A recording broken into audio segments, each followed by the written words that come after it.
Shalom. Selamat pagi Bapak, Ibu, Saudara-saudari yang dikasihi Tuhan, dimanapun Anda berada. Senang sekali kita boleh dengar-dengaran firman Tuhan pada pagi hari ini. Baik, sebelumnya kita bersatu di dalam doa kepada Tuhan. Bapa yang bertata dalam kerajaan surga, kami sering mengecewakan hati Tuhan. Kami sering mendukakan hati Tuhan. Kami sering meninggalkan hati Tuhan. Tetapi Tuhan tidak pernah meninggalkan kami. Tuhan selalu menerima kami.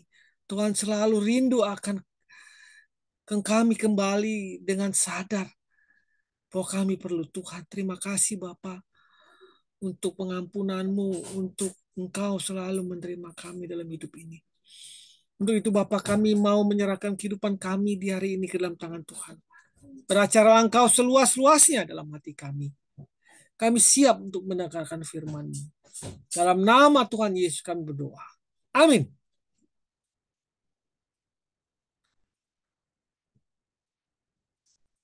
Tuhan sangat mengasihiku. Landasan firman Tuhan diambil dari Yohanes 3 ayat 16. Karena begitu besar kasih Allah akan dunia ini, sehingga dia mengaruniakan anaknya yang tunggal, supaya setiap orang yang percaya kepadanya tidak binasa, melainkan beroleh hidup yang kekal. Bapak, Ibu, Saudara-saudari yang dikasihi Tuhan dimanapun Anda berada. Firman Tuhan pada saat ini mau menyatakan begitu besar kasih Allah. Begitu besar kasih Allah kepada kita manusia ini. Manusia yang penuh dosa ini. Sampai-sampai dia mengaruniakan anaknya yang tunggal. Yesus Kristus. Untuk mati di kayu salib. Supaya kita yang percaya kepadanya tidak binasa. Melainkan beroleh hidup yang kekal. Berbicara mengenai kasih Allah, kasih sayang Allah kepada manusia ini. Memang benar-benar Allah mengasihi ciptaannya, yaitu manusia ini. Di awal-awal kehidupan dunia ini, Allah sudah mengasihi manusia, walaupun manusia sudah jatuh ke dalam dosa. Sewaktu manusia masih di Taman Eden, Allah menciptakan manusia itu serupa dan segambar dengan kita, yaitu dengan Allah. Jadi kita mempunyai rupa dan tabiat, karakter dari Allah. Kita nanti akan bisa buka Kejadian 1 ayat 26. Baiklah kita menjadikan manusia menurut gambar dan rupa kita. Bapak Ibu yang dikasihi Tuhan, kita ini manusia ini adalah buatan Allah. Diciptakan dalam Kristus Yesus untuk melakukan pekerjaan-pekerjaan yang baik.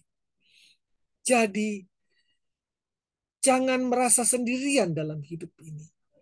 Jangan merasa kau terlalu khawatir dalam hidup ini. Karena kita ini buatan Allah, diciptakan dalam Kristus Yesus untuk melakukan pekerjaan-pekerjaan yang besar, pekerjaan-pekerjaan yang berdampak baik buat sesama kita.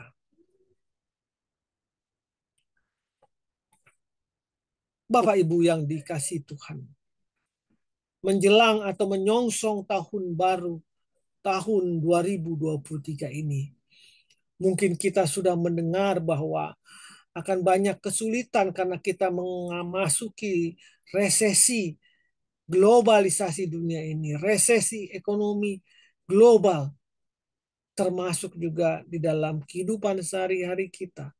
Kita akan mengalami pelemahan-pelemahan dalam sisi ekonomi.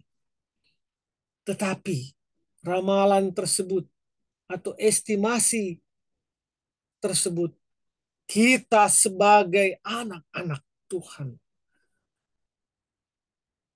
janganlah kita khawatir. Matius 10 ayat 30 sampai 31 mengatakan, dan kamu, rambut di kepalamu pun terhitung semuanya. Sebab itu janganlah kamu takut, karena kamu lebih berharga daripada banyak burung pipit. Burung pipit Tuhan pelihara. Apalagi engkau manusia yang dikasihinya. Manusia yang Tuhan katakan beribarat biji mata Tuhan. Biji mata Tuhan.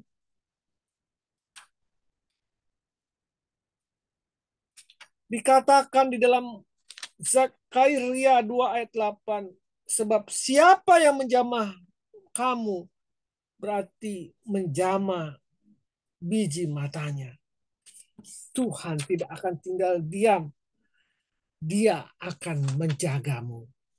Menjaga biji matanya. Oh ibu dikasih Tuhan. Tuhan mengatakan jika kau mengalami kekhawatiran dalam hidupmu. Kau mengalami ketakutan dalam hidupmu. Khawatir bagaimana nanti ke depan. Bagaimana dengan biaya ini, biaya itu. Memang jika permasalahan itu ada, itu tidak akan disingkirkan. Tetapi satu hal Tuhan akan menguatkan kita. Asal kita mencari-carilah dahulu kerajaan Allah dan kebenarannya. Maka semuanya itu akan ditambahkan kepadamu. Janganlah kamu khawatir akan hari esok. Hari esok mempunyai kesusahannya sendiri. Kesusahan sehari cukuplah untuk sehari. Janganlah kamu khawatir, tetapi carilah dahulu kerajaan Allah. Itu kamu menemukan Tuhanmu, maka engkau akan kuat menghadapi segala persoalan hidup. Dan kerasa khawatirmu yang besar itu akan sirna, diganti dengan pengharapan kepada Tuhan. Dapatkah seorang perempuan melupakan bayinya sehingga ia tidak menyayangi anak dari kandungannya? Sekalipun dia melupakannya, aku, Tuhan, tidak akan melupakan engkau. Yesaya 49 ayat 15. Itulah janji Tuhan. Janji-janji Tuhan yang menyatakan bahwa Tuhan tidak akan pernah melupakan kita. Dia selalu mengawasi kita. Kita adalah biji mata Tuhan. Kita diciptakan serupa dengan Kristus Yesus untuk melakukan pekerjaan-pekerjaan besar dalam hidup ini. Tuhan mengetahui sehelai rambutmu yang jatuh. Rambut di kepalamu pun terhitung semuanya. Sebab itu, janganlah takut. Matius 10 ayat 30 sampai 31. Untuk itu Bapak, Ibu, saudara-saudari yang dikasih Tuhan, menyongsong 2023 ini, ingatlah janji Tuhan bahwa Tuhan peduli kepada kita. Tuhan tidak akan melupakan engkau. Tuhan sangat menyayangimu bagaikan biji matanya. Jika ada orang yang mengganggu engkau, Tuhan akan menjagamu. Dia tidak akan meninggalkan dan membiarkan engkau. Selamat pagi. Selamat menyongsong tahun yang baru 2023. Tuhan Yesus besertamu. Amin. Amin. Amin. Amin.